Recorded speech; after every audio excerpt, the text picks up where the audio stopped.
దుతుంది. ఆమె కళ్లనుంచి ఆనందబాష్పాలు జారుతాయి. హనుమంతుడిని ఆశీర్వదిస్తుంది. తర్వాత హనుమంతుడు ఉద్దేశపూర్వకంగా లంకలో తన బలాన్ని చూపిస్తాడు. రావణుడి సభకు తీసుకువెళ్లబడతాడు. అక్కడ అతనికి అవమానం జరుగుతుంది. అప్పుడు హనుమంతుడు తన తోకకు నిప్పు అంటించుకుంటాడు.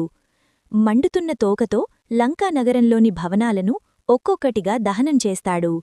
లంక మొత్తం అగ్నిలో తగులబడుతుంది. తర్వాత హనుమంతుడు సురక్షితంగా బయటకు వచ్చి రాముడు దగ్గరకు తిరిగి వెళ్తాడు. సీత జాడ తెలిసిన తర్వాత రాముడు వానర సైన్యంతో సముద్రతీరానికి చేరుకుంటాడు. సముద్రాన్ని దాటేందుకు వానర వీరులు నలుడు, నీలుడు, రాళ్లతో వారధి నిర్మాణం ప్రారంభిస్తారు. ఇలా రామసేతు నిర్మాణం పూర్తవుతుంది.